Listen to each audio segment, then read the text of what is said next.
오늘 예배를 준비하면서 저희가 이제 마음의 예배 시간을 갖는데 저희 시은이 저희 딸이 옆에 와서 저한테 이렇게 조용히 얘기를 하는 거예요. 근데 저희 시은이가 아직 한글을 잘 읽지는 못하는데 몇 가지 읽을 수 있는 단어가 있습니다. 하나님, 예수님, 이시은, 이시온, 이시우, 이영훈, 강희슬. 딱 이렇게 읽을 수 있는데 여기에 마음의 예배에 딱 그 질문에 하나님의 자녀로 살아가는 데 있어 뭐 이런 질문이 있었잖아요. 근데 시은이가 제 옆에 딱 오더니 아빠 저기 하나님이 있어. 딱 이렇게 얘기하는 거예요.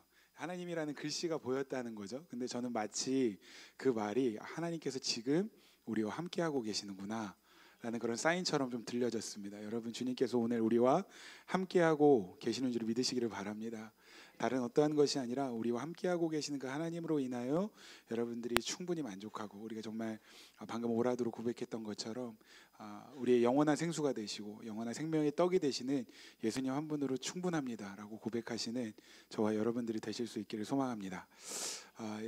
여러분들에게 있어서 가장 소중한 친구는 누구인가요? 한번 떠올려 보실래요?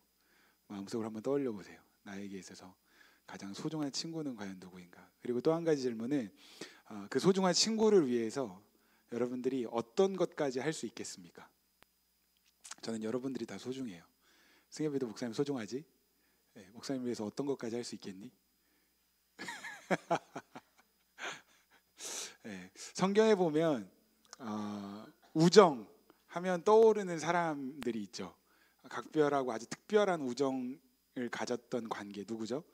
다윗과 요나단입니다.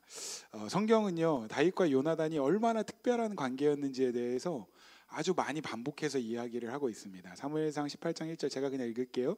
사무엘상 18장 1절 말씀에 보면 다윗이 사울에게 말하기를 마침에 요나단의 마음이 다윗의 마음과 하나가 되어 요나단이 그를 자기 생명같이 사랑하니라.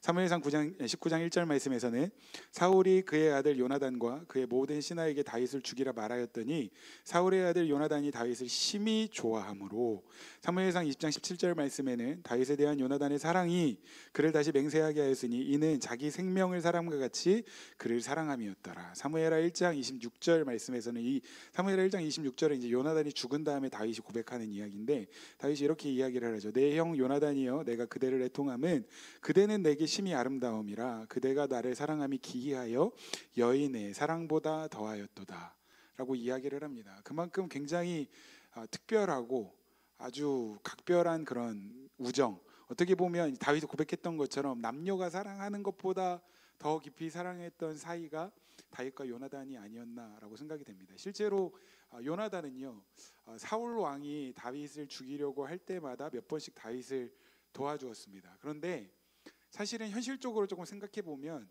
다윗과 요나단은 뭔가 이렇게 특별한 사이가 될 만한 그런 관계는 아니었다는 거죠. 왜냐하면 요나단은 다윗을 죽이려고 혈안이 되어 있었던 사울 왕의 아들이었기 때문입니다. 다시 말하면 이제 요나단은 사울 왕의 뒤를 이어서 이스라엘 민족을 이끌어 가야 할 지도자로 선택되어진 그런 사람이었다는 겁니다. 그런데 하나님께서는 사울 왕을 패하시고 다윗을 왕으로 세우시기로 결정하셨죠. 그러니까 어떻게 보면 다윗과 요나단은 뭔가 이렇게 특별하고 각별한 우정을 나누는 그런 사이가 아니라 왕이라는 자리를 두고 치열하게 싸우는 어떤 경쟁자, 라이벌, 원수가 되는 것이 더 어울리는 그런 관계였다는 거죠. 그런데 사무엘상 말씀에서 다윗과 요나단의 이야기를 여러분들이 주의 깊게 살펴보시면 이 두 사람은요, 왕이 되는 것에는 전혀 관심이 없는 것처럼 보인다는 거죠. 어떻게 보면 이제 다윗은 하나님께서 보시기에도 왕이 될 만한 제목이었지만 이스라엘 백성들이 볼 때에도 뭔가 이스라엘 민족을 위해서 혁혁한 공을 세웠던 탁월한 그 뭐라고 할까요? 라이징 스타. 그러니까 이제 다윗이 골리앗을 죽이고 돌아왔을 때도 이스라엘 백성들이 외치잖아요. 사울은 천천히요, 다윗은 만만이다. 그리고 나중에 이제 사울을 피해서 도망쳐요. 도망쳐서 이제 이방 땅에 갔을 때 이방인들이 다윗을 보고 이 사람은 이스라엘 민족의 왕이다라고 이야기를 합니다. 아직 왕은 아닌데 다른 사람들이 볼 때도 뭔가 이 사람은 왕이 될 만한 제목처럼 보였다는 거예요. 그런 의미에서 사울 왕이 다윗을 죽인다고 하면 누가 가장 큰 이익을 볼까요? 다름 아닌 요나단이었을 거라고 생각이 돼요. 요나단의 정치 생명을 위해서는 다윗이 사라져줘야 엄청나게 큰 이익이라는 거죠. 그런데 오히려 요나단은 사울 왕이 다윗을 죽이려고 할 때마다 다윗을 도와줘서 다윗의 생명을 보호해 줬다는 겁니다. 왜 요나단이 다윗을 이렇게 보호해 줬을까? 몇 가지 이유가 있다고 생각이 되는데, 첫 번째는 지금까지 우리가 살펴보았던 것처럼 다윗과 요나단은 굉장히 절친한 각별한 우정을 나눈 사이였기 때문이라고 생각이 되고, 두 번째 이유는 요나단이 하나님을 향한 믿음을 가진 사람이었기 때문이다 라고 생각이 되더라고요. 사무엘상 14장 말씀에 보면 요나단이 600명의 군인들과 함께 전쟁에 나가서 블레셋의 대군과 싸우는 장면을 기록하고 있습니다. 성경을 보면 그때 블레셋의 군대가 바다의 모래와 같이 많은 숫자였다라고 이야기를 하고, 그냥 숫자, 현실만 놓고 볼 때는 요나단과 이스라엘 군인들이 이길 만한 가능성이 전혀 없어서 두려워하고 있을 때, 요나단은 상황과 현실을 바라본 것이 아니라 하나님을 신뢰하는 믿음을 가지고 전쟁에 나아가서 결국에는 승리를 쟁취했다는 거죠.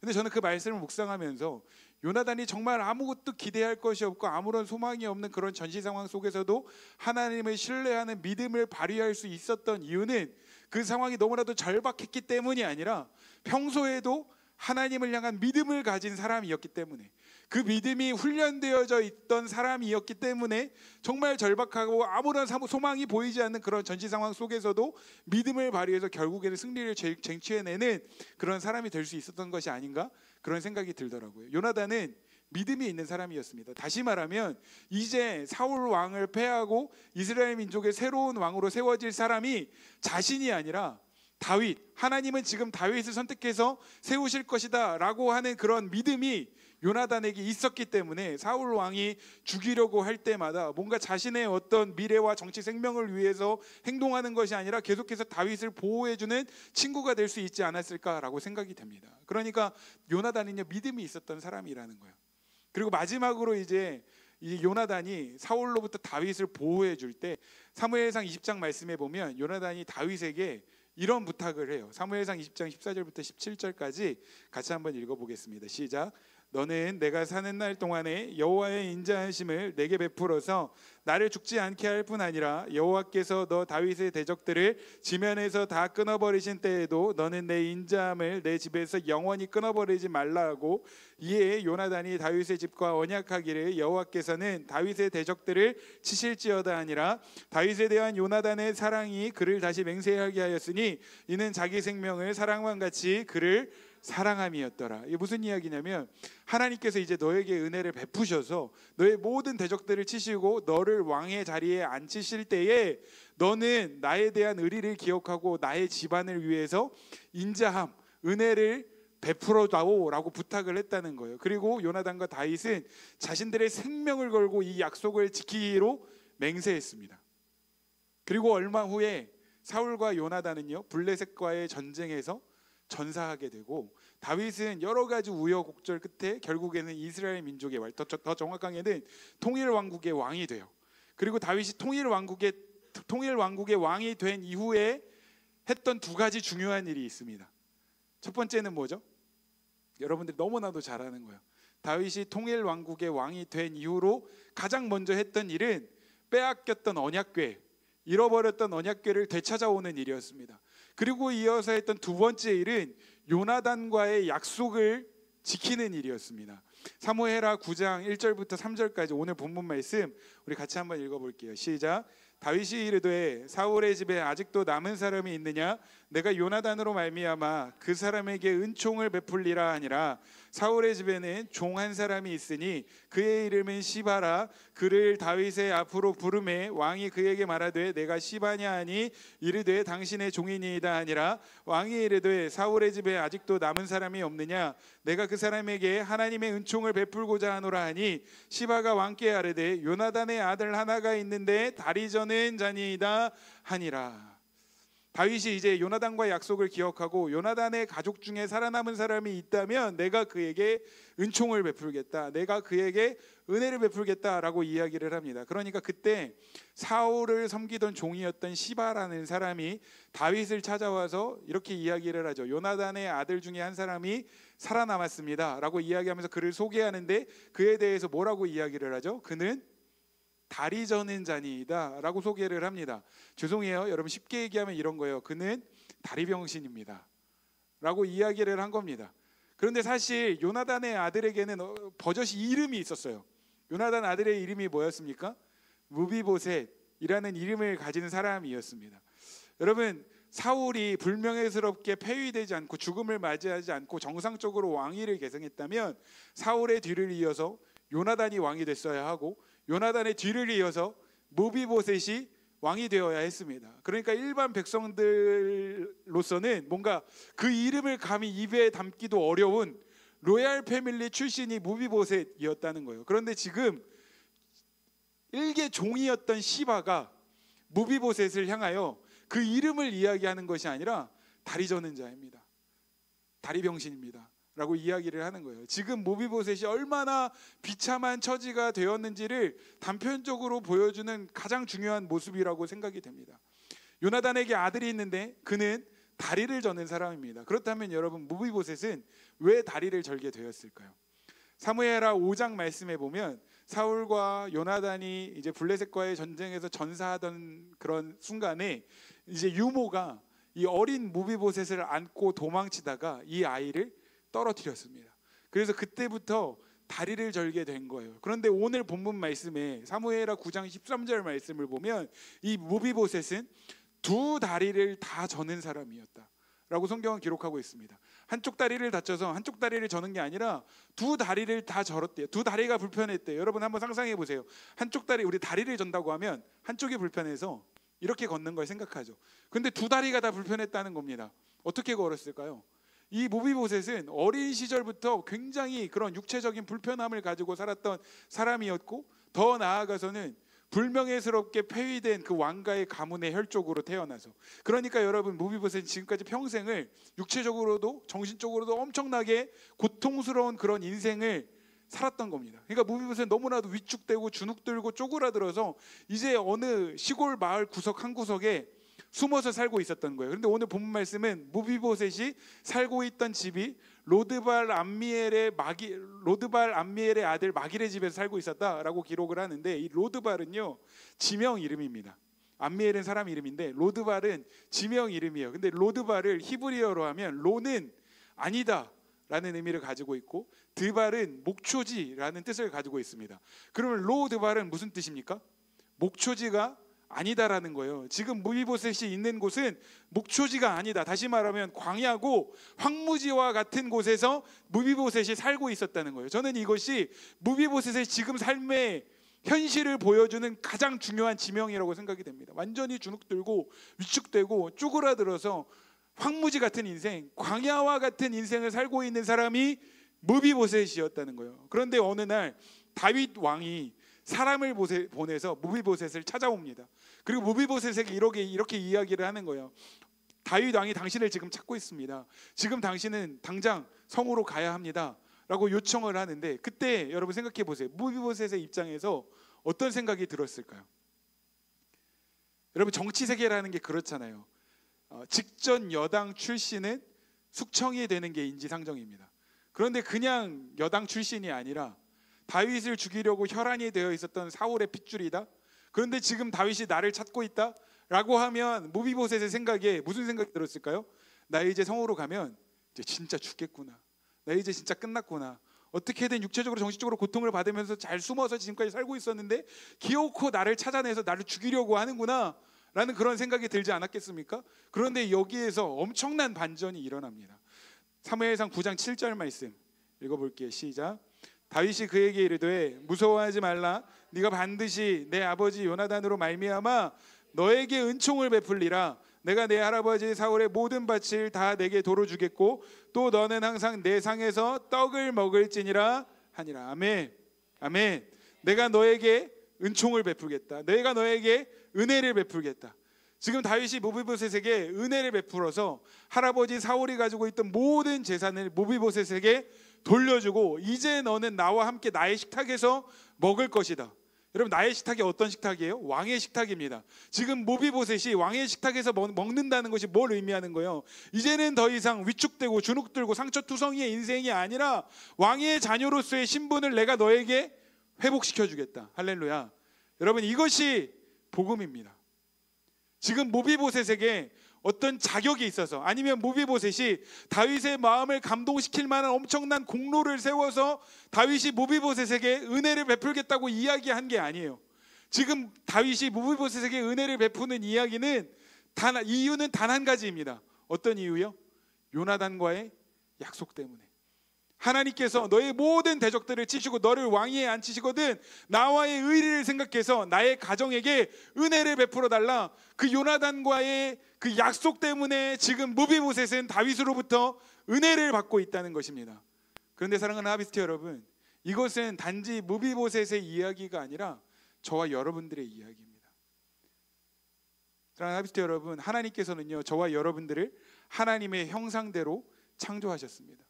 여러분, 우리의 정체성은 하나님의 자녀이고 우리의 시민권은 하늘에 속한 자들입니다.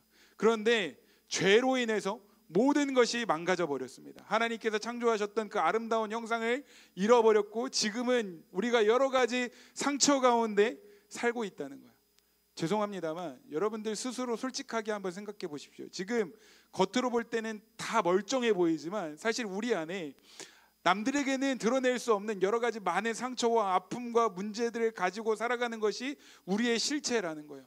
하나님만 아시고 나만 알고 있는 그런 아픔과 그런 연약함들과 문제들이 여전히 우리 가운데 있다는 거죠. 아무런 꿈도 없이, 아무런 소망도 없이, 기대할 것도 없이 살아가는 것이 사실은 우리의 삶의, 죄로 인해 망가진 우리의 삶의 현실이라는 겁니다. 여러분들의 꿈은 무엇입니까? 초등학교 때 여러분들의 꿈은 뭐였어요? 모르긴 몰라도 대부분 대통령을 한 번쯤은 꿈꿔보았을 것입니다. 요즘 우리나라의 어떤 정세가 조금 그래서 대통령이라는 그런 이미지가 조금 부정적으로 느껴지기는 하지만 그래도 여러분 초등학교 때 꿈, 장래 희망하면 우리 정말 고민 없이 대통령을 썼던 그런 시기가 있잖아요. 시온은 없어? 고맙다. 우리 시온이는 이제 지금 아직 초등학생인데 시온이의 꿈이 뭐예요? 나사에 들어가서 과학자가 돼서 타임머신을 만든다. 여러분들 무슨 생각이 드십니까? 네? 과연 이루어지겠어? 초등학생이니까 그런 꿈을 꿀 수 있지? 다 이게 죄로 망가져서 그런 생각을 하는 거예요. 네, 저는 저희 시온이가 이런 꿈을 잃어버리지 않기를 기대하고 응원합니다. 근데 여러분 초등학생 때는요 아주 거창한 꿈을 꿔요. 근데 중학생이 되면, 중학생 때는 좀 괜찮아요. 그래도 과학자, 변호사, 의사가 되겠습니다. 저는 중학생 때 목사가 되겠다고 결정했거든요. 중학생 때는 그래도 괜찮은 꿈을 꿉니다. 근데 고등학생이 되면요 갑자기 꿈이 소박해집니다. 인서울에 있는 대학교라도 갔으면 좋겠다. 그리고 대학생이 되면요 졸업하고 취업하면요 뭔가 내가 거창하고 대단한 꿈을 꾼다고 이야기하면 사람들로부터 비웃음을 사기 십상입니다. 왜요? 우리가 이미 상처투성이 인생, 절름발이 인생, 그러니까 죄로 인해서 하나님께서 창조하신 그 아름다운 형상을 다 잃어버리고 황무지와 같은 인생, 광야와 같은 인생을 살고 있기 때문에 더 이상 그런 꿈조차 꾸지 못하는 삶이 되어버렸다는 거죠.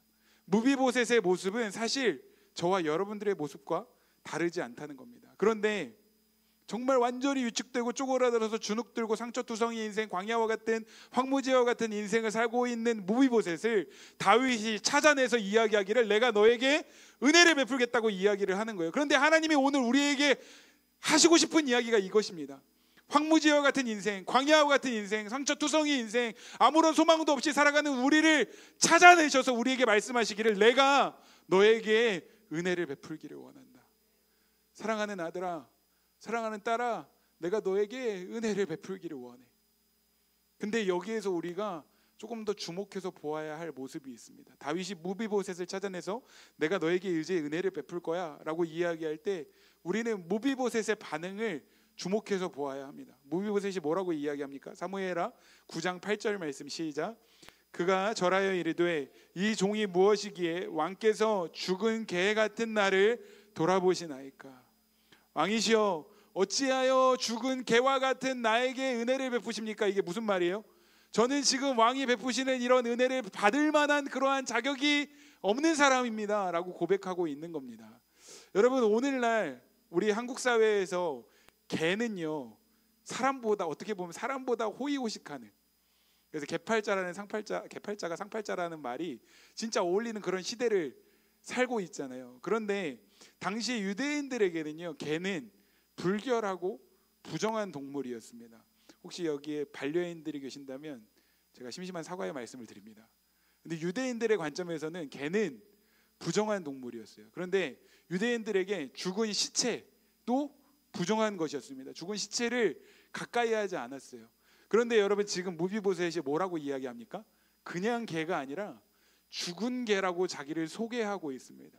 이게 무슨 의미냐면 나는 정말 부정하고 또 부정하며 더 이상 불결해질 수 없고 나에게는 아무런 소망이 없으며 왕으로부터 이러한 은혜를 받을 만한 자격이 없다라고 하는 그 철저한 자기 인식으로부터 시작되는 고백이 나는 죽은 개입니다 라고 하는 고백이었다는 거예요. 이해하셨습니까? 여러분 누가 은혜를 받는지 아십니까? 나의 존재, 나의 그 실체적인 존재가 어떠한 자인지를 정직하게 인정하고 깨닫는 사람이 은혜를 경험하게 되는 거예요. 나야말로 정말 부정하고 불결하며 아무런 소망이 없고 나에게는 아무런 기대할 것이 없으며 나에게는 은혜를 받을 만한 자격이 없다라는 것을 깨닫고 인정하는 사람이야말로 진짜 하나님의 은혜를 경험할 수 있다는 거죠. 여러분 이사야 선지자가 하나님 앞에서 자신의 어떤 실체를 발견하게 됐을 때 뭐라고 고백을 합니까? 이사야서 6장 5절 말씀 시작. 그때 내가 말하되 화로다 나여 망하게 되었도다. 나는 입술이 부정한 사람이요 나는 입술이 부정한 백성 중에 거주하면서 만군의 여호와이신 왕을 배웠음이로다 하였도다. 하나님 앞에 섰을 때 이사야의 첫 번째 고백은 화로다 나여 망하게 되었도다. 나는 죽었다. 나는 끝났다. 나는 절망적인 존재다. 나에게는 아무런 소망이 없다라는 것을 인정하게 되었다는 거예요. 여러분 출애굽 사건을 한번 생각해 보십시오. 이집트에서 이스라엘 백성들이 출애굽하기 직전에 이집트 온 땅에는요 흑암이 덮였습니다. 마지막 재앙이 아홉 번째 재앙이 뭐예요? 흑암이에요. 흑암이 덮였습니다.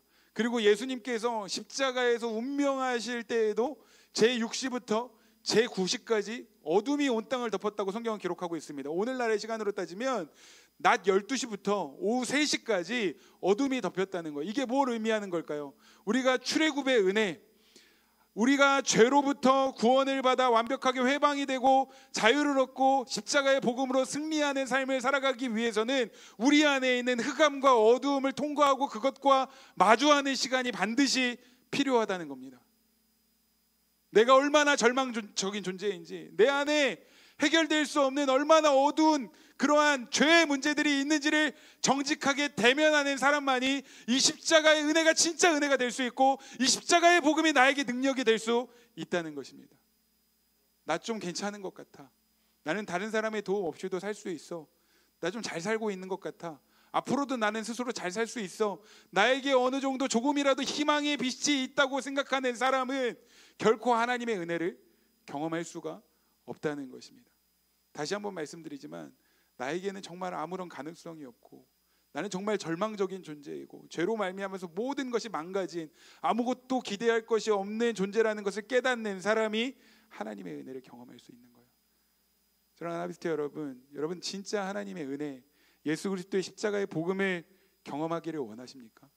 그러면 오늘 여러분들의 존재적인 실체가 어떠한 모습인지 하나님 앞에 정직하게 대면하여 서시고 여러분들의 모습을 인정하시고 하나님 앞에 철저하게 통곡하며 회개하는 시간을 가지시기를 바랍니다.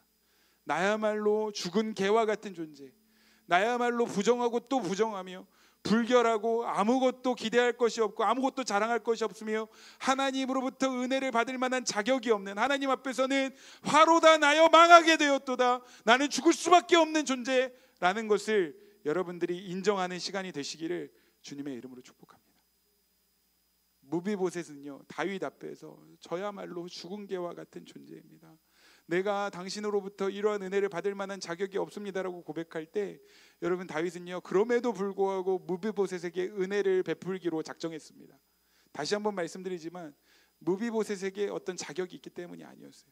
무비보셋에게 어떠한 공로가 있기 때문이 아니었습니다. 지금 다윗이 무비보셋에게 은혜를 베푸는 이유는 요나단과의 약속 때문이었어요.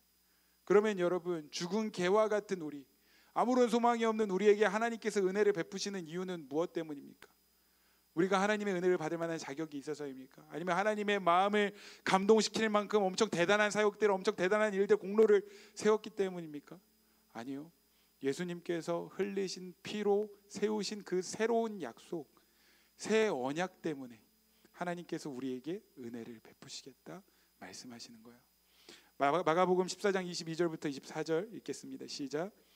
그들이 먹을 때에 예수께서 떡을 가시사 축복하시고 떼어 제자들에게 주시며 이르시되 받으라, 이것은 내 몸이니라 하시고 또 잔을 가시사 감사기도 하시고 그들에게 주시니 다 이를 마시며 이르시되 이것은 많은 사람을 위하여 흘리는 나의 피 곧 언약의 피니라. 아멘. 아무리 발버둥을 쳐도 죽음과 절망과 어두움 속에서 전혀 건짐을 받을 수 없었던 죽은 개와 같은 우리가 하나님으로부터 은혜를 받을 수 있는 이유는 예수님께서 피를 흘리시고 생명을 내어주셨기 때문입니다. 그 찢기신 몸과 흘리신 피로 우리를 구원하시겠다고 약속하셨기 때문입니다. 여러분, 예수님께서는요, 저와 여러분들을 위해서 완전한 절망 속에서 영원한 죽음을 향하여 다름박질하고 있는 저와 여러분들을 구원하시기 위해서 우리를 위해 대신 십자가를 지시고 그 십자가에 달리셨습니다. 여러분, 예수님 십자가에 달리실 때 우리 하나님께서 내가 사랑하는 아들이니 십자가에 달릴 때 채찍질을 할 때 너무 아프게 하지 말고 채찍질하는 신용만 해라. 십자가에 달리는 거 너무 고통스러우니 못으로 박지 말고 포송줄로 묶어서 십자가에 달린 척만 하게 해라. 그렇게 말씀하시지 않으셨다는 거예요. 예수님이 십자가를 지고 가시는 그 길을 하나님은요 외면하셨어요.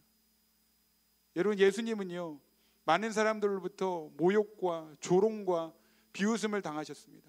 어떤 사람들은 예수님의 뺨을 쳤고, 어떤 사람들은 예수님의 얼굴에 침을 뱉었고, 어떤 사람은 주먹으로 예수님을 때렸습니다. 그리고 날카로운 뼈조각과 유리가 달린 채찍으로 예수님은 채찍질을 당하셨어요. 채찍에 맞으실 때마다 살점과 근육들이 떨어져 나가서 온몸이 피투성이가 되셨습니다. 그리고 그렇게 상처 입은 몸으로 그 무거운 십자가를 지고 언덕을 오르셨습니다. 언덕에 오르셔서 엄청난 크기의 가시로 만들어진 그 가시관을 머리에 쓰시고 십자가에 달리셔서 양손과 양발에 못이 박히셨습니다. 그 십자가 위에서 예수님은요 제대로 숨을 쉴 수조차 없으셨어요. 그리고 엄청난 허기와 갈증을 느끼셨고, 무엇보다 예수님은 영원 전부터 영원 후까지 단 한 번도 단절된 적 없었던 아버지 하나님과 완벽하게 분리되셨고 그 십자가 위에서 완전히 버림받으셨습니다. 그리고 옆구리에 창이 찔리셨고 그 옆구리에서 모든 물과 피를 쏟으시고 결국에는 그 십자가 위에서 운명하셨다는 거예요. 이 끔찍한 고통과 고난을 당하신 이유가 누구 때문입니까? 저와 여러분 때문이에요. 절망 속에서 아무런 소망과 기대할 것 없이 살아가는 우리가 그 죄로 말미암아 받아야 할 모든 죄의 저주와 징계를 예수님께서 대신 받으신 것입니다. 상처투성이인 인생인 저와 여러분들을 회복시키시기 위해서, 영원한 갈증과 영원한 허기를 완전히 채워주시기 위해서, 절망과 어둠 속에 갇혀있는 우리를 해방시키시고 우리에게 자유를 주시기 위해서, 죽음 앞에 던져진 우리에게 영원한 생명을 주시기 위해서 예수님께서 십자가에 달려 죽으셨다는 것입니다. 이게 기독교의 복음이고 이게 기독교의 아이러니입니다. 죽어야 사는 거예요. 우리가 얼마나 절망적인 존재인지를 알아야 그때 비로소 희망을 발견하게 되는 것입니다. 우리 안에 얼마나 어두운 어두움이 있는지를 알아야 비로소 진리의 빛이 더 선명해지는 거예요. 예수 그리스도의 십자가에 동참할 때에야 비로소 예수님의 생명이 우리의 생명이 되는 거예요. 이것이 바로 다른 모든 종교와 완전히 차별되는 지점입니다. 다른 종교들은요 잘 살아야 한다고 이야기를 합니다. 어떻게 해서든 잘 살아야 돼요. 신으로부터 인정을 받고 은혜를 받으려면 신이 감동할 만큼 잘 살아야 한다고 이야기를 합니다. 그런데 잘 살면 은혜를 받지만 잘 살지 못하면 징계를 받는 거예요. 그런데 기독교는 완전히 반대로 이야기합니다.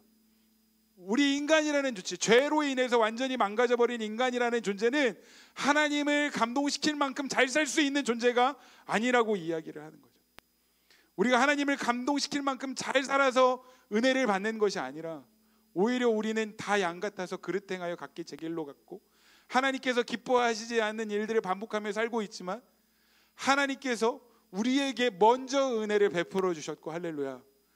우리가 하나님을 사랑하기 전에 하나님께서 우리를 먼저 사랑하셨다라고 말씀하고 있는 것입니다.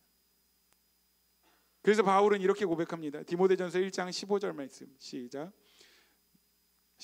미쁘다 모든 사람이 받을 만한 이 말이요 그리스도 예수께서 죄인을 구원하시려고 세상에 임하였다 하였도다. 죄인 중에 내가 괴순이라. 바울은요 스스로의 존재를 내가 나야말로 죄인 중에 괴수입니다 라고 고백을 하고 있습니다. 그런데 지금 이것은 바울이 예수님을 처음 마주한 순간 예수님 앞에 고백했던 고백을 기록한 게 아니에요.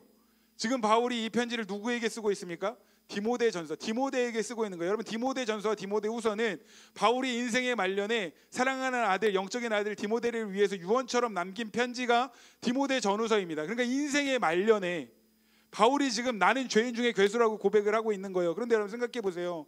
청년의 시절에 예수님을 만나서 평생을 누구보다 예수님을 위해서 살았던 사람이 바울이었습니다. 그런데 바울이 자신의 인생을 돌아보면서 하나님 앞에 자신의 존재 실체를 이야기할 때, 하나님 그래도 제가 예수님 만난 이후에 잘 살았죠, 좀 괜찮죠 라고 이야기한 것이 아니라, 하나님 나야말로 죄인 중에 괴수입니다. 무슨 이야기입니까? 나야말로 절망적인 존재이고 나야말로 아무런 소망이 없는 존재이며 어떠한 기대할 것도 없고 가능성도 없는 존재였지만 오직 그 하나님의 은혜로 말미암아 예수 그리스도의 복으로 말미암아 내가 여기까지 올 수 있었습니다. 나야말로 죄인 중에 괴수입니다. 이것이 바울의 어떤 자신의 존재에 대한 고백이었다는 거예요. 그래서 바울은 매일 하나님 앞에 이렇게 고백할 수밖에 없었던 거예요. 나는 날마다 죽노라. 나는 날마다 죽노라. 여러분, 이 십자가는요 승리의 선포입니다. 할렐루야. 여러분, 이 십자가 위에서 모든 어둠의 권세들이 파쇄되었습니다. 우리는 죄와 저주로부터 승리했습니다. 할렐루야. 예수님이 우리의 모든 문제를 해결하셨고 우리에게 자유와 해방을 주셨고 승리를 주셨습니다. 그런데 여러분, 이 십자가의 승리는요 낭만적인 어떤 선언이 아니에요. 낭만적인 상징이 아닙니다. 여러분, 이 십자가의 승리가 진짜 우리의 승리가 되기 위해서는요, 말씀드리지만 우리 안에 있는 어둠과 절망, 우리 안에 가능성이 없음을 직면하고 직시하는 시간들, 그것들을 통과하는 시간들이 반드시 필요하다는 것입니다. 나의 옛 자아, 옛 삶을 십자가에 완전히 못 박는 경험이 있어야 된다는 거예요. 부활의 영광, 부활의 승리를 경험하기 위해서는 죽어야 합니다. 여러분, 죽지 않은 사람이 어떻게 다시 사는 기쁨을 경험할 수 있겠습니까? 죽지 않은 사람이 어떻게 부활의 영광을 경험할 수 있겠습니까? 반주 좀 해주시겠어요? 갈라디아서 2장 20절 말씀 같이 한번 읽어보겠습니다. 시작. 내가 그리스도와 함께 십자가에 못 박혔나니 그런즉 이제는 내가 사는 것이 아니요 오직 내 안에 그리스도께서 사시는 것이라. 이제 내가 육체 가운데 사는 것은 나를 사랑하사 나를 위하여 자기 자신을 버리신 하나님의 아들을 믿는 믿음 안에서 사는 것이라. 아멘. 아멘. 이 바울의 고백이 저와 여러분들의 고백이 되기를 원합니다. 내가 그리스도와 함께 십자가에 못 박혔나니 그런즉 이제는 내가 사는 것이 아닙니다. 절망적인 아무런 가능성이 없는 죄 가운데 완전히 망가져버린 나의 모든 옛 자아는 십자가에서 완전히 죽었습니다. 그리고 이제는 내가 사는 것이 아니라 내 안에 계시는 예수 그리스도께서 사시는 것입니다. 나는 이제 예수 그리스도의 생명으로 사는 사람들입니다. 그런데 여러분, 이 십자가에서 죽는다는 것, 내가 예수 그리스도의 십자가에 동참한다는 것, 나의 옛 자아를 십자가에 못 박는다는 것은요 굉장히 당혹스럽고 두려운 일입니다. 왜냐하면 그것은 그동안 나의 삶을 지배하고 있던 모든 삶의 체계와 질서, 그리고 지성과 감정과 의지가 완전히 무너져버리는 경험이기 때문입니다.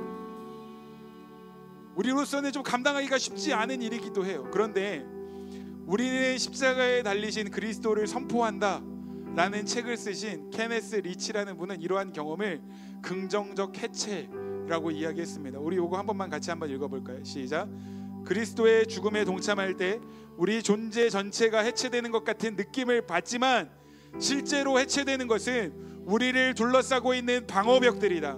이 방어벽들이 무너질 때 우리는 진정한 해방, 자유가 시작된다. 할렐루야. 할렐루야. 우리를 둘러싸고 있는 우리가 만들어낸 그런 어떤 안전지대들이 완전히 무너지고 우리를 묶고 있는 모든 죄의 그 견고한 진들이 무너질 때 진정한 자유, 진정한 승리를 경험할 수 있다는 것입니다. 이 시간 믿음으로 예언적으로 선포합니다. 예수 그리스도의 십자가의 복음의 능력 가운데 우리를 둘러싸고 있는 모든 어두움의 견고한 진들이 완전히 무너졌음을 믿음으로 선포합니다. 십자가의 복음 안에서 우리가 안정감을 느끼는 모든 삶의 체계와 질서들이 완전히 무너지고 새로운 질서 가운데 살아가게 되었음을 믿음으로 선포합니다. 우리 안에 있는 모든 죄성들과 옛 자아가 십자가에 못 박혀 완전히 죽었음을 믿음으로 선포합니다. 이제 예수 그리스도의 십자가의 복음의 능력 가운데 예수 그리스도의 십자가 안에서 우리는 완전히 해방되었고 자유케 되었으며 예수 그리스도의 승리가 우리의 승리가 되었음을 선포합니다. 절망 가운데 희망을, 어두움 속에서 진리의 빛을, 죽음 가운데 생명을 얻는 것이 기독교의 복음이고 기독교의 아이러니입니다. 나는 죽은 개와 같습니다 라고 고백하는 그 무비보셋에게 다윗은 은혜를 베풀며 이야기합니다. 이제 너의 모든 것을 회복시켜주고 너를 나의 식탁으로 초대한다. 이것이 오늘 우리를 향한 하나님의 음성입니다. 죽은 개와 같이 아무런 소망도 없이 살고 있던 우리를 찾아내셔서 절망 가운데 어두움 가운데 소망 없이 살고 있는 우리를 찾아내셔서 주님께서 말씀하시는 거예요. 내가 너의 모든 것을 회복시켜 주기를 원한다. 죄로 인해서 망가지고 깨어졌던 모든 너의 그 형상들을 내가 회복시켜 주기를 원한다. 하나님의 자녀로서 너가 누리며 살아가야 할 그 모든 것을 내가 너에게 회복시켜 주기를 원한다. 이제 내가 너를 나의 식탁으로 초대한다.